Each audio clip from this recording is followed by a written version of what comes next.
একটা নিরামিষ পদ নিয়ে হাজির হলাম। রান্নাটা হলো ঘুগনি। তো সকলেই জানেন, তো আমি যেভাবে বানাই দেখে নিন। এখানে প্রেসার কুকারের মধ্যে আমি সিটি দিয়ে দিলাম কলাই আর আলু। তো কড়ার মধ্যে তেল গরম করে গোটা গরম মশলা, তেজপাতা, শুকনো লঙ্কা ফোড়ন দিলাম, আর এখানে দিলাম 5 ফোড়ন।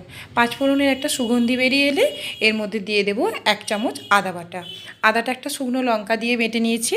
এরপর দিয়ে দেবো টমেটো আর আদাটা দেওয়ার পর এখানে যে ঘরোয়া শুকনো গুঁড়ো মশলা থাকে সমস্ত কিছু এখানে একসঙ্গে অ্যাড করেছি।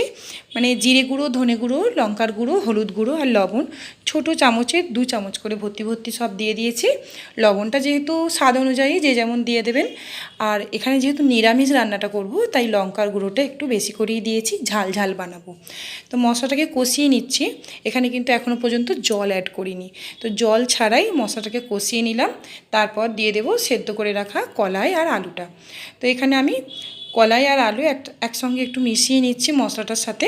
আর আলুগুলো দেখুন এরকম গোটা গোটাই, মানে খোসাটাকে ফেলে দিয়ে আধখানা করে এইভাবেই সেদ্ধ করেছি।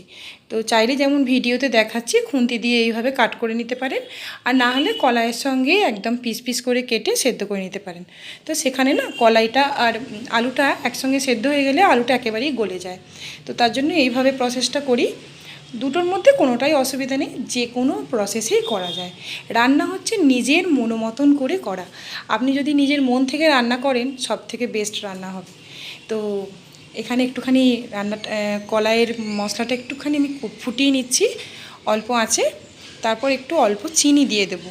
চিনিটা অপশনাল, দিলেও দিতে পারেন, নাও দিতে পারেন।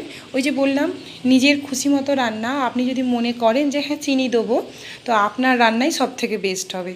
তো এখানে অল্প চিনি দিলাম, আর এরপর আমি একটুখানি জল দিয়ে দেবো। তো এই রকমই ঘুগনিটা অনেকে খেতে পছন্দ করেন, এইরকমও রেখে দিতে পারেন।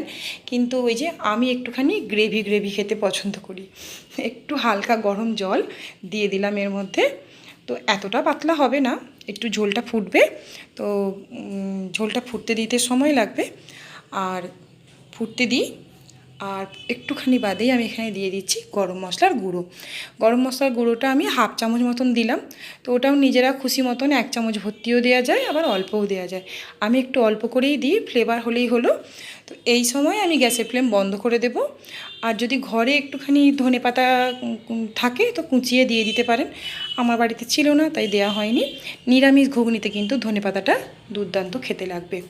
তো আজকের মতন এই পর্যন্তই। অন্য কোনো দিন নতুন ভিডিওর সাথে আবার হাজির হব।